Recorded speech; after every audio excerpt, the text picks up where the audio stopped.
Hello दोस्तों, तो आज हम पढ़ने वाले हैं एनर्जी प्रोफाइल डायग्राम के बारे में।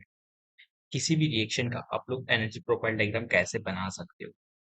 तो उससे पहले कुछ चीजें जानना कंपलसरी है कि आप लोगों को एनर्जी प्रोफाइल डायग्राम से पहले, जैसे कि कुछ रिएक्शंस होती है, कुछ रिएक्शंस यूनिमोलिकुलर होती है, राइट। कुछ रिएक्शन मल्टी स्टेप में होती है। तो कहीं सिंगल स्टेप रिएक्शन होती है, कहीं मल्टी स्टेप रिएक्शंस होती है। कहीं पे एक मॉलिक्यूल जो दूसरे मॉलिक्यूल से टकराता है तो कुछ ना कुछ इंटरमीडिएट फॉर्म करता है, किसी न किसी ट्रांजिशन स्टेट से होकर गुजरता है, राइट। तो यानी कि वो सब चीजें क्या होती है आप लोग को पता होनी चाहिए। तो उसी पे बेस्ड हम लोग ये सबसे पहले कुछ टर्मिनोलॉजीज देखेंगे कि किस तरीके से एनर्जी प्रोफाइल डायग्राम में मदद करती है। ठीक है। तो सबसे पहले बात करते हैं, अगर मान लीजिए हमारे पास कुछ A2 और B2 कंबाइन होके कुछ 2AB कंपाउंड का फॉर्मेशन कर रहे हैं। ठीक है। तो सबसे पहले मैं बात करता हूँ कि ए हमारे पास ए के बीच में कुछ बॉन्ड होगा, राइट। और बी बी के बीच में कुछ बॉन्ड होगा। अभी मैं क्या बात कर रहा हूँ, सिंगल स्टेप रिएक्शन की बात कर रहा हूँ। ठीक है। सिंगल स्टेप रिएक्शन, जो यानी कि सिंगल स्टेप में हमारे पास कंप्लीट हो जा रही है, राइट। तो क्या होगा, जब ये दोनों कंबाइन करेंगे तो यहाँ पे क्या होगा, ए का बॉन्ड टूट रहा होगा और बी बी का बॉन्ड टूट रहा होगा। और यहाँ पे हमारे पास, अगर मैं इसको इस तरीके से ना लिख के इस तरीके से लिखूं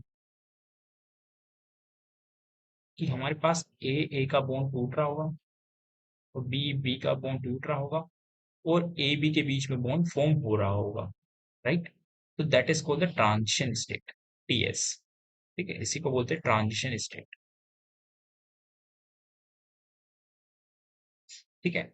और फिर ये क्या हो जाएगा, हमारे पास फाइनली ए बी के बॉन्ड बीच में बॉन्ड फॉर्म हो जाएगा। ठीक है, that is called the product. और ये हमारे पास क्या थे, रिएक्टेंट थे, राइट। तो एक ये समझ रहा, ट्रांजिशन स्टेट क्या होती है, हमारे पास मोस्ट अनस्टेबल स्टेट होती है। ठीक है, मोस्ट अनस्टेबल स्टेट हमारे पास ट्रांजिशन स्टेट होती है। मल्टीपल ट्रांजिशन स्टेट भी हो सकती है। ठीक है। और ट्रांजिशन स्टेट का आपको कैसे पता चलेगा कि ट्रांजिशन स्टेट आई है, इसमें बॉन्ड्स का बनना, बॉन्ड्स फॉर्मेशन, ठीक है, एंड बॉन्ड क्लीवेज के बारे में आपको देखने को मिलेगा। जैसे कि मैंने आपको यहाँ पे डॉटेड लाइन से देखिए, बॉन्ड टूटते हुए बॉन्ड बनते हुए बताए हुए हैं, राइट। तो that is called the bond formation and the bond cleavage. तो उससे हम लोग को पता चलेगा कि एक्चुअल में है क्या, ये ट्रांजिशन स्टेट है। ठीक है। तो इसका एनर्जी प्रोफाइल डायग्राम अभी बनाना सीखेंगे। थोड़ा सा इसके पहले हम लोग एक और चीज के बारे में जानते हैं, that is called the intermediates, right. तो इंटरमीडिएट जो हमारे पास ऑर्गेनिक में इंटरमीडिएट्स जो रहते हैं, ठीक है, दैट इज कॉल्ड इंटरमीडिएट। ये रिएक्शन के दौरान ही क्या होते बनते हैं और रिएक्शन के अंदर ही खत्म हो जाते हैं। ठीक है। दूज मॉलिक्यूल्स, ठीक है, दूज मॉलिक्यूल्स और आयन, ठीक है, जो कि रिएक्शन के दौरान ही बनेंगे। ठीक है।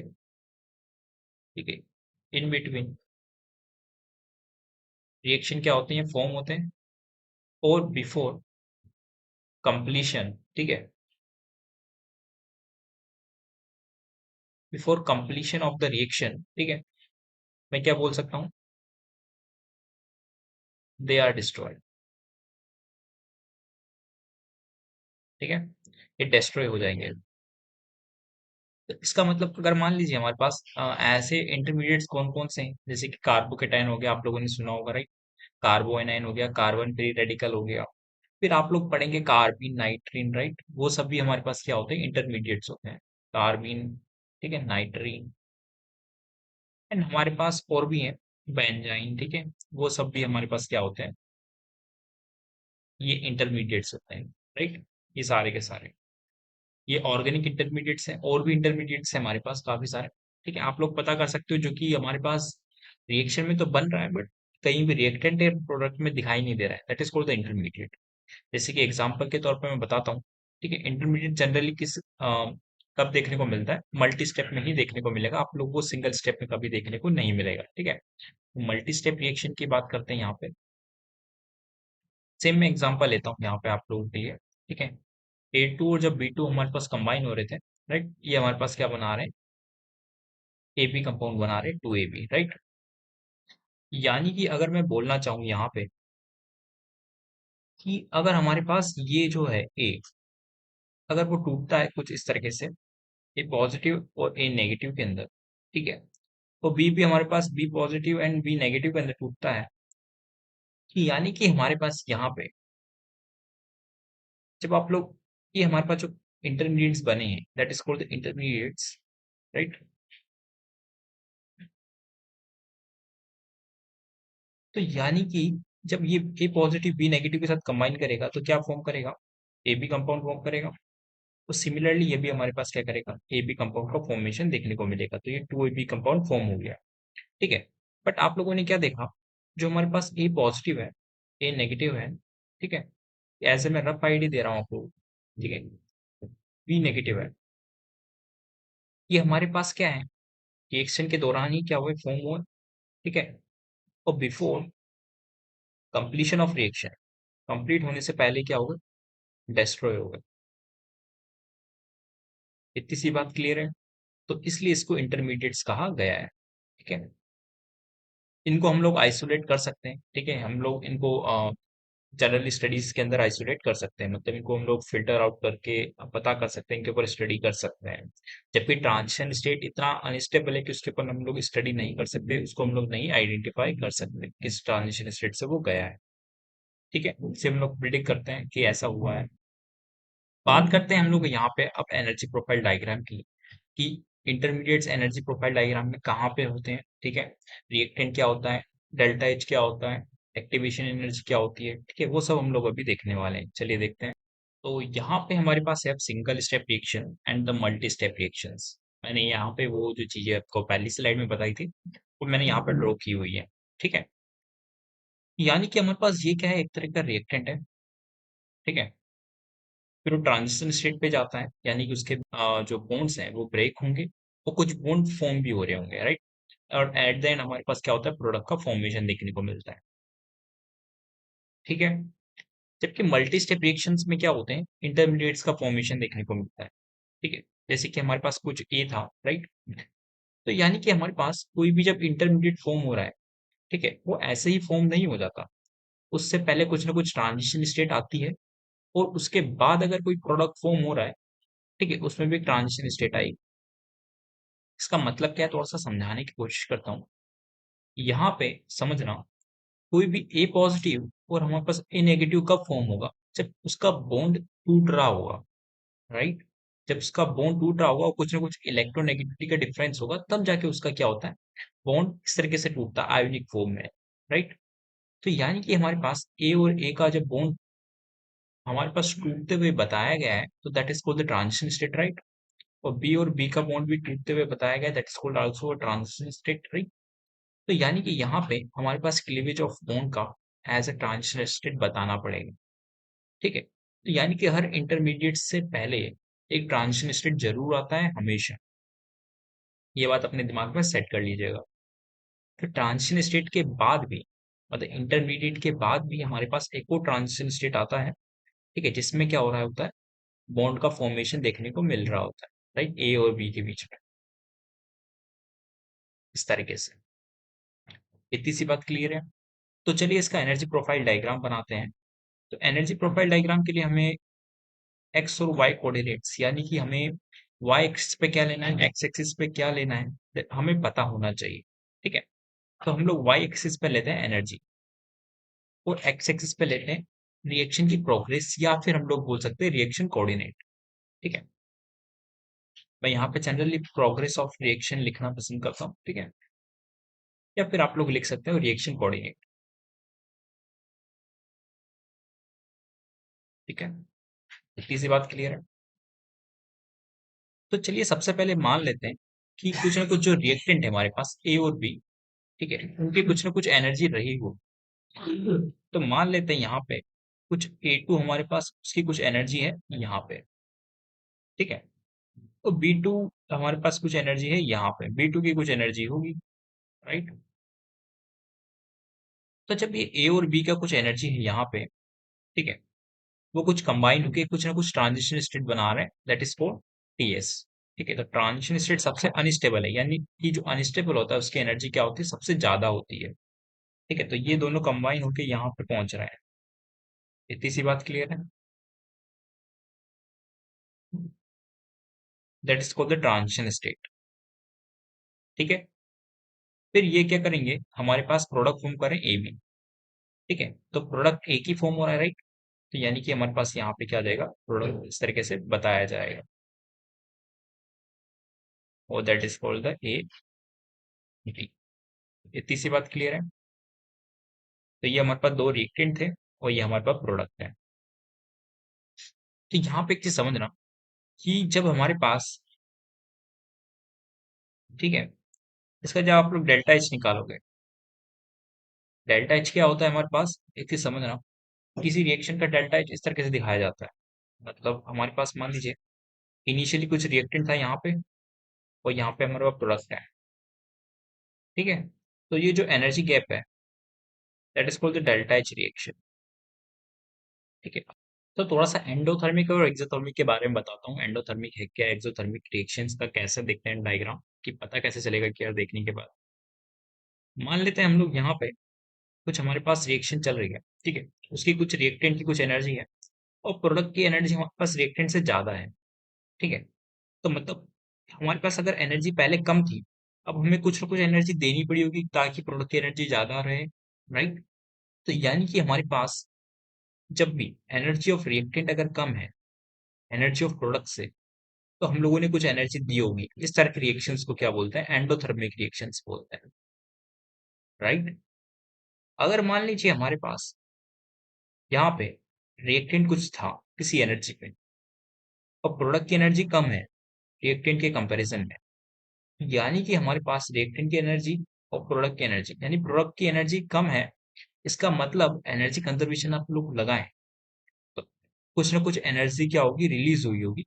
तो that is called the exothermic reactions. ठीक है, तो यहाँ पे हम लोगों ने एंडोथर्मिक रिएक्शन का ग्राफ बनाया हुआ है for the single step reactions. इतनी सी बात क्लियर है? तो थोड़ा सा मैं आपको डिटेल में बताता हूँ मल्टी स्टेप के रिएक्शन में कि इंटरमीडिएट्स कैसे देखे जाते हैं। तो बात करते हैं हम लोग यहाँ पे मल्टी स्टेप रिएक्शन की। तो मल्टी स्टेप रिएक्शन में भी सेम फंडा हम लोग अप्लाई करेंगे। यानी कि यहाँ पे हमारे पास एनर्जी रहने वाली है वाई एक्सिस पे, और यहाँ पे रिएक्शन कोऑर्डिनेट रहने वाले हैं, यानी कि हमारे पास प्रोग्रेस ऑफ रिएक्शन रहने वाली है। ठीक है, तो सबसे पहले हम लोग बात करते हैं यहाँ पे कुछ ए और बी हमारे पास रहेंगे इनिशियल स्टेज पे है। यहाँ पे कुछ ए टू मान लेता हूँ, यहाँ पे कुछ बी टू मान लेता हूँ। ठीक है, आप लोग अभी यहाँ पे ए टू और बी टू की एनर्जी मैंने अलग अलग मानी हुई है, आप लोग कुछ क्वेश्चंस में सेम भी होती है। ठीक है, रिएक्टेंट की एनर्जी, तो वहां पे आप लोग एक ही लाइन से ड्रॉ भी कर सकते हो। ठीक है, फिर हमारे पास यहाँ पे समझना, इसका बॉन्ड टूटेगा, कुछ ना कुछ इसका ट्रांजिशन स्टेट आएगा, राइट? और इसका भी कुछ ना कुछ ट्रांजिशन स्टेट आ रहा है। तो ये TS1 हमारे पास हो गया ट्रांजिशन स्टेट वन, जो कि मैंने यहाँ पे बनाया हुआ है। ठीक है, इतनी सी बात क्लियर है? फिर इंटरमीडिएट्स क्या होते हैं, थोड़े से ज्यादा स्टेबल रहते हैं। ज्यादा स्टेबल है तो उसकी एनर्जी क्या हो जाएगी, कम हो जाएगी, राइट? तो यहाँ पे कुछ हमारे पास क्या रहते हैं, इंटरमीडिएट्स रहते हैं। ठीक है, फिर मैंने अगेन बोला कि ट्रांजिशन स्टेट आएगा। ट्रांजिशन स्टेट क्या था, स्टेबल नहीं रहता, राइट? तो उसकी एनर्जी दोबारा बढ़ेगी। तो ये हमारे पास ट्रांजिशन स्टेट टू आएगा यहाँ पे। ठीक है, ये वाला जो पीक होते हैं हमारे पास, जो आप लोग को ऐसे कुमड़ की तरह नजर आएंगे, that is called the transition state. और जो आप लोगों को ऐसे नीचे की तरफ नजर आएंगे, ठीक है, नीचे के वाले इस तरीके से, ठीक है, तो वो हमारे पास क्या होते हैं, इंटरमीडिएट्स होते हैं। आप लोग इस तरीके से पहचान सकते हो। ठीक है, और एट द एंड हमारे पास क्या हो जाएगा, यहाँ पे प्रोडक्ट का फॉर्मेशन देखने को मिलेगा। इतनी सी बात क्लियर है?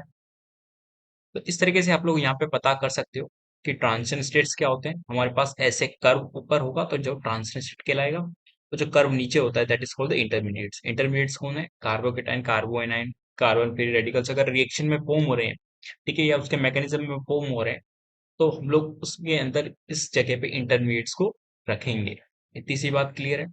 ठीक है, यहाँ पे प्रोडक्ट्स होते हैं, यहाँ पे हमारे पास क्या होते हैं, रिएक्टेंट होते हैं। ठीक है, अगर मान लीजिए किसी रिएक्शन में रीअरेंजमेंट हो रहा है, ठीक है, तो रीअरेंजमेंट भी कार्बोकेटाइन का रीअरेंजमेंट होता है, राइट? जैसे कि मान लीजिए हमारे पास कुछ ना कुछ कार्बोकेटाइन पहले था C1, उसका रीअरेंजमेंट हुआ C2, उसका रीअरेंजमेंट हुआ C3, राइट? तो पहला जो कार्बोकेटाइन था उसका इंटरमीडिएट ये रहा, राइट? तो यानी कि हमारे पास जो सेकंड कार्बोकेटाइन आएगा, उसका भी कुछ ना कुछ रीअरेंजमेंट होके बाद कुछ ना कुछ इंटरमीडिएट बनेगा। तो उसका अलग से क्या आएगा, इस तरीके से एक पहला आ चुका, एक और बार आएगा, राइट। फिर इसके लिए भी एक और बार आएगा। तो यानी कि हमारे पास यहाँ पे तीन ऐसे डाउनफॉल देखने को मिलने वाले हैं। इतनी सी बात क्लियर है। और हमारे पास ट्रांजिशन स्टेट्स कितने होंगे, देखिए यहाँ पे हमारे पास कितने आई हैं, तीन तो इंटरमीडिएट्स हैं, राइट। ठीक है, तीन इंटरमीडिएट्स हैं। और ट्रांजिशन स्टेट्स क्या होते हैं, उससे एक ज्यादा होता है। ठीक है, देखो पहला ट्रांजिशन स्टेट यहाँ पे, दूसरा ट्रांजिशन स्टेट यहाँ पे, तीसरा यहाँ पे, चौथा यहाँ पे। और फाइनली हमारे पास क्या हो चुका है, प्रोडक्ट का फॉर्मेशन देखने को मिल चुका है।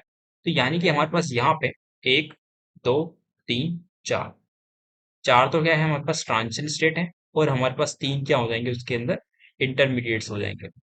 ठीक है। तो इस तरीके से आप लोगों से क्वेश्चन भी पूछे जा सकते हैं। अगर मैं तीन बार रीअरेंजमेंट करवा रहा हूँ, ठीक है, तो हमारे पास थ्री तो हमारे पास क्या हो जाएंगे उसके। ठीक है, एक तो इनिशियली था और तीन रीअरेंजमेंट के, तो यानी कि चार तो उसके क्या हो चुके हैं, इंटरमीडिएट फॉर्म होंगे, राइट। और हमारे पास पांच क्या आ चुकी होगी, ट्रांजिशन स्टेट आ चुकी होगी। If three time rearrangement take place, ठीक है,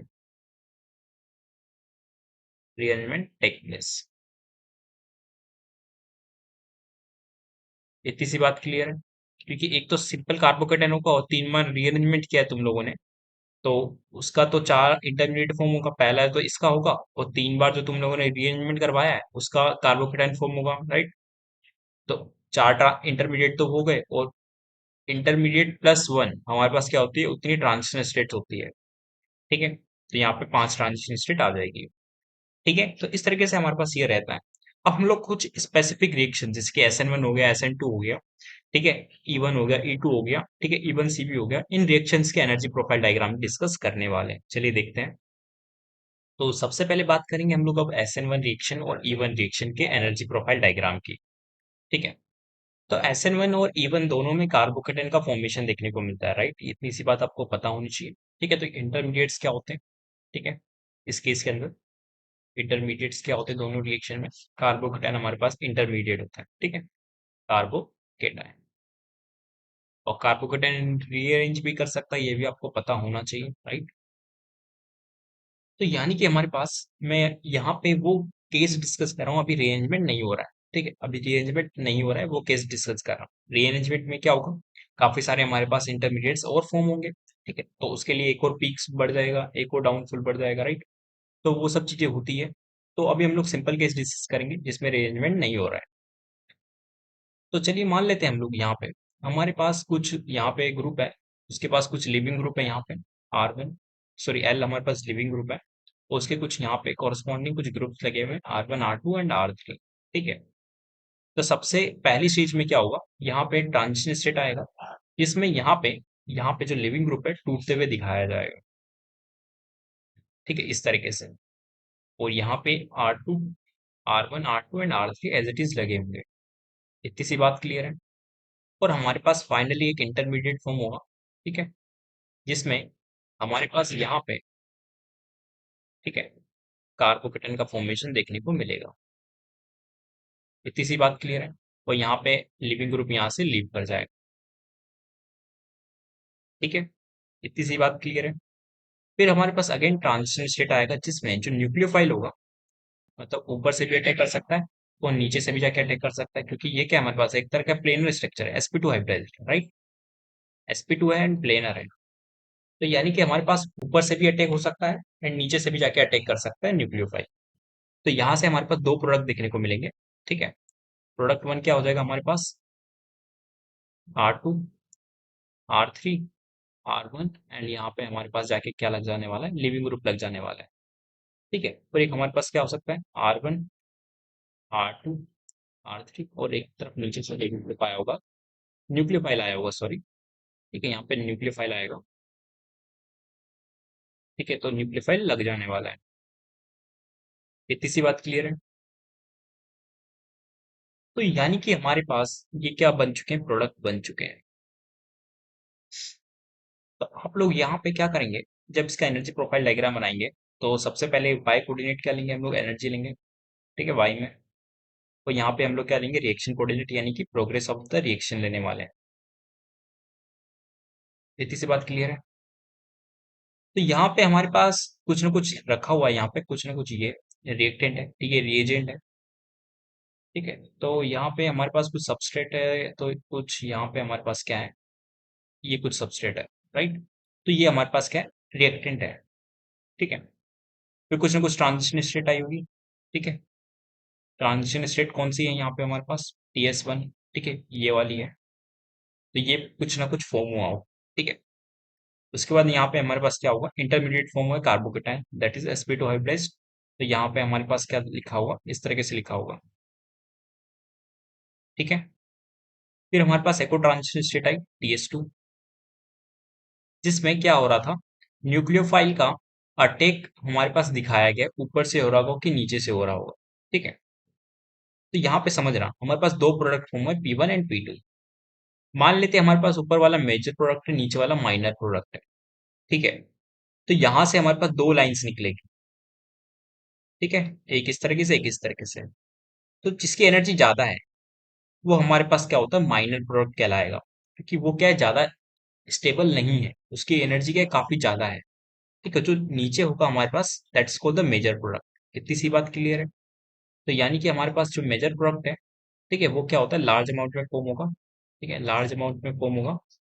एंड हमारे पास यहाँ पे लेस एनर्जी देखने को मिलने वाली है, ठीक है। जो माइनर प्रोडक्ट होता है वो लेस अमाउंट में फॉर्म होता है, ठीक है, और उसकी एनर्जी क्या होती है, मोर होती है।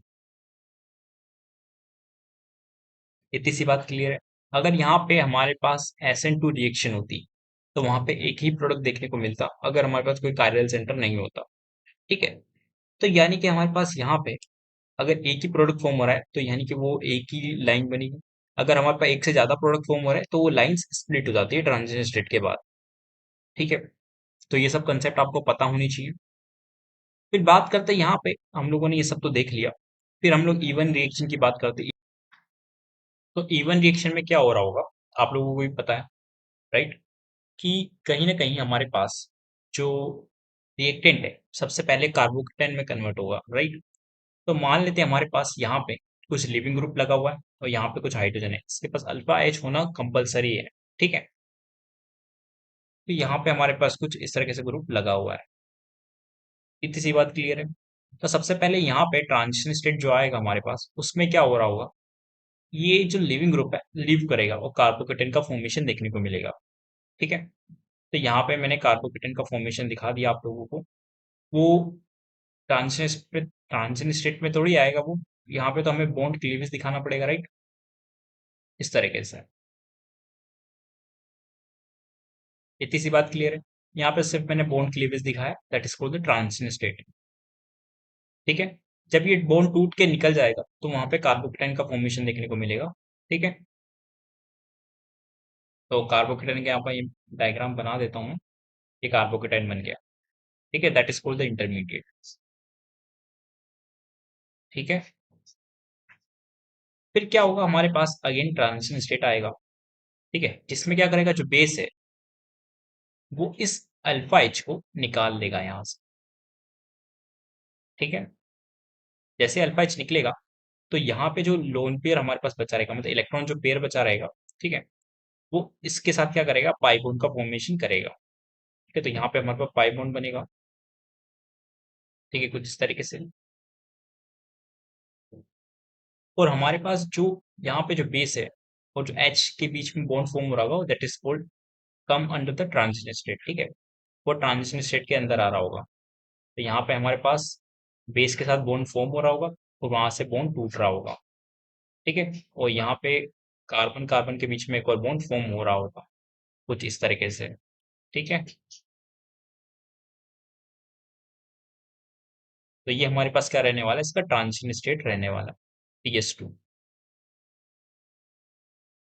ठीक है। तो SN1 एंड E1 जो रिएक्शन है, दोनों के दोनों हमारे पास क्या है, मल्टी स्टेप रिएक्शंस है, और दोनों में कार्बोकेटाइन एज ए इंटरमीडिएट देखने को मिलता है, ठीक है। तो ये हमारे पास क्या हो जाने वाला है, प्रोडक्ट हो जाने वाला है। अब आप लोग खुद से भी इसका एक बार एनर्जी प्रोफाइल डायग्राम बनाएंगे तो आप लोग खुद समझ जाएंगे कि यहाँ पे हमारे पास एनर्जी रहने वाली है, यहाँ पे हमारे पास रिएक्शन कोऑर्डिनेट रहेंगे, ठीक है। हमारे पास कुछ ना कुछ ये रिएक्टेंट था, इसको मैं कुछ ए बोल देता हूँ, राइट। तो ए हमारे पास यहाँ पे है, ठीक है। ट्रांजिशन स्टेट आया TS1, ठीक है, इसको मैं TS1 बोल रहा हूँ। फिर हमारे पास इंटरमीडिएट बना, ठीक है, यहाँ पे कुछ इंटरमीडिएट लिख दिया मैंने, ठीक है। फिर ट्रांजिशन स्टेट 2 आया, ये वाला, यहाँ पे मैंने लिख दिया TS2। और फाइनली हमारे पास क्या हो चुका है, प्रोडक्ट का फॉर्मेशन देखने को मिल चुका है, तो that is called the product. इतनी सी बात क्लियर है। तो इस तरीके से हमारे पास क्या रहता है, इसका एक्चुअल में डायग्राम रहता है, एनर्जी प्रोफाइल डायग्राम। ठीक है, सिमिलर तरीके से आप E2 का भी बना सकते हो। आप लोगों को उसका रिएक्शन का मैकेनिज्म देखना है। ठीक है, तो मिलते हैं नेक्स्ट लेक्चर में।